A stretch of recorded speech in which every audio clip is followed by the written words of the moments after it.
प्रत्येक मनुष्य अपने जीवन में आगे बढ़ना चाहता है, पैसा कमाना चाहता है, अपना जीवन सुखी से जीना चाहता है और इसके लिए वह पूरी लगन से मेहनत भी करता है।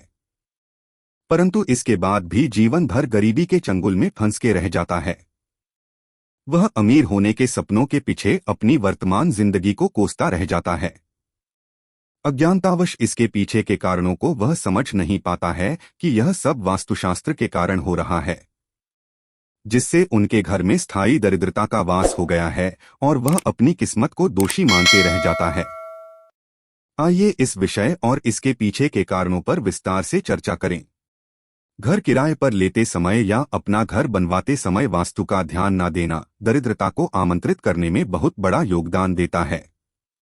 वास्तुशास्त्र का ध्यान न देने से वहां वास करने वाले सदस्यों के बीच विचार दोषपूर्ण हो जाता है, फिर उनके बीच कलह होने लगती है। जैसे ही यह स्थिति उत्पन्न होती है तो मां लक्ष्मी उस घर से रूठ जाती हैं, जिसके फलस्वरूप गरीबी अपनी जड़ जमा लेती है। सनातन धर्म के 18 पुराणों में से एक गरुड़ पुराण में भगवान विष्णु और गरुड़ के मध्य बातचीत का वर्णन है, जिसमें धर्म से जीवन जीने की कला, मृत्यु, अंतिम संस्कार और पुनर्जन्म से संबंधित बातों का जिक्र किया गया है। इस पुराण में भगवान विष्णु ने बताया है कि वे कौन कौन से कर्म हैं जिसकी वजह से व्यक्ति के जीवन में दरिद्रता आती है। पहला, रसोई घर में झूठे बर्तन। अगर हम रात को रसोई घर में झूठे बर्तन रखकर सोते हैं तो हमारे घर में दरिद्रता का वास हो जाता है। इसीलिए हमें रात को अपना रसोई घर पूरा साफ सुथरा करके ही सोना चाहिए और कभी भी रोटी बनाने के बाद तवा उल्टा न रखें। दूसरा, कांटेदार पौधे। जिस घर में कांटेदार पौधे लगे होते हैं वहां भी दरिद्रता का वास होता है। इसीलिए हमें कांटेदार पौधे जैसे कि गुलाब, कैक्टस आदि पौधों को घर से बाहर लगाना चाहिए। तीसरा, ग्रह कलेश। जिस घर में ग्रह कलेश रहता है उस घर में भी दरिद्रता का वास होता है। इसीलिए घर में लड़ाई झगड़ा नहीं करना चाहिए, हमें आपस में मिलजुल कर रहना चाहिए। चौथा, दीपदान। जिस घर में संध्या के समय अंधेरा रहता है और दीपक नहीं जलता वहां पर भी दरिद्रता का वास होता है। शाम को एक बार हमें पूरे घर में प्रकाश करना चाहिए और भगवान का भजन करना चाहिए। पांचवा, सफाई। जिस घर में गंदगी रहती है वहां भी दरिद्रता निवास करती है। इसलिए अपने घर में पूर्णतः सफाई रखनी चाहिए और कहीं भी जाले इत्यादि नहीं लगने देना चाहिए। छठा, मैले वस्त्र धारण करना। गरुड़ पुराण के अनुसार जो लोग मैले वस्त्र यानी गंदे कपड़े पहनते हैं, धन की देवी लक्ष्मी उन्हें त्याग देती हैं। इसलिए हमें प्रतिदिन स्नान करके सदैव स्वच्छ वस्त्र धारण करनी चाहिए। स्वच्छ रहने वाले पर मां महालक्ष्मी की कृपा हमेशा बनी रहती है। सातवां, साफ सुथरा मंदिर। जिस घर में पूजा का स्थान साफ सुथरा नहीं होता वहां भी दरिद्रता वास करती है। इसीलिए हमें अपने पूजा स्थल को हमेशा साफ सुथरा रखना चाहिए।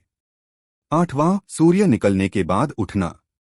जो लोग सूर्य निकलने के बाद उठते हैं वहां भी दरिद्रता वास करती है। इसलिए हमें प्रातःकाल उठना चाहिए, क्योंकि देर से उठने पर माता लक्ष्मी हमसे रूठ जाती हैं। नौवां, सूर्यास्त के समय भोजन।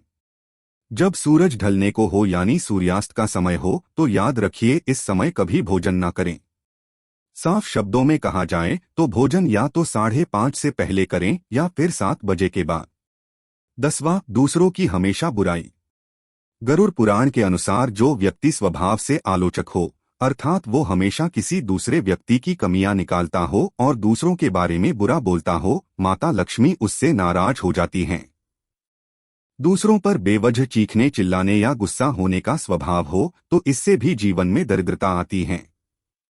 आइए बात करते हैं दरिद्रता के मूल कारण का। वैष्णव साहित्य के अनुसार अलक्ष्मी जो दुर्भाग्य और दरिद्रता की देवी हैं, उनको लक्ष्मी जी की जुड़वा बहन बताया गया है। हम सब यह तो अच्छे से जानते हैं कि लक्ष्मी जी समुद्र मंथन से प्रकट हुई थी, पर यह बहुत कम लोगों को मालूम होगा कि लक्ष्मी जी के साथ एक देवी और प्रकट हुई थी जिनको हम अलक्ष्मी के नाम से जानते हैं। लक्ष्मी धन, ऐश्वर्य, सुख समृद्धि की देवी हैं और अलक्ष्मी दरिद्रता, चरित्रहीनता, दुर्भाग्य, दुख की देवी है। लक्ष्मी जी हर किसी को मीठा एहसास करवाती है, इसलिए इनका संबंध मिष्ठान्न यानी मिठाई से है और उनकी बहन अलक्ष्मी का संबंध खट्टा, तीखा व कड़वा से है। इसलिए शुभ अवसरों पर मिठाई खाकर मुंह मीठा किया जाता है और घर और दुकान को बुरी नजर और दरिद्रता से दूर करने के लिए बाहर नींबू और मिर्च टांग दी जाती है। लक्ष्मी जी घर के अंदर जाकर मिठाई खाती है और अलक्ष्मी जी घर के बाहर नींबू और मिर्ची खाकर संतुष्ट होकर चली जाती हैं। अलक्ष्मी जी के कहे अनुसार मैं वहां जाती हूं जहां लोग गंदे रहते हैं, गंदे ही वस्त्र धारण करते हैं, दिन रात कलह बनी रहती हैं और लोग अधर्म और गलत काम करते हैं। लक्ष्मी जी के कहे अनुसार मैं वहां जाती हूं जहां घर साफ सुथरे हों, जहां लोग सुबह उठकर भगवान की पूजा अर्चना करते हों, शांति हो, लोग साफ सुथरे हो, मैं वहां निवास करती हूं। कैसे करें घर से दरिद्रता को दूर? मानव जीवन में रामायण जैसे पथ प्रदर्शक का अत्यधिक महत्व है। एक आदर्श सदाचारी, शिष्टाचारी, शांतिपूर्ण तथा मानवता का जीवन जीने हेतु रामायण का स्वाध्याय अति आवश्यक है। ऐसा माना जाता है कि जिस घर में रामायण का पठन पाठन या श्रावण होता है तो ऐसे घरों में किसी भी नकारात्मक ऊर्जा का वास नहीं होता और दरिद्रता उसके चौखट से ही भाग जाती है। अंततः धार्मिक शांति मार्ग चैनल आपसे रामायण पढ़ने की विनती करता है। उद्योगे नास्ति दारिद्र्यं जप्तो नास्ति पातम्, मौनेन कलहो नास्ति जागृतस्य च न भयम्। जो उद्यमशील हैं अर्थात मेहनती है वे गरीब नहीं हो सकते, जो हरदम भगवान को याद करते हैं उन्हें पाप नहीं छू सकता। जो मौन रहते हैं वो झगड़ों में नहीं पड़ते, उनके घर कभी कलह नहीं होता तथा जो जागृत रहते हैं वो हमेशा निर्भय होते हैं, उन्हें किसी का डर नहीं होता। अगर आपको यह वीडियो पसंद आई हो तो लाइक कर चैनल को सब्सक्राइब जरूर करिएगा। जय श्री राम।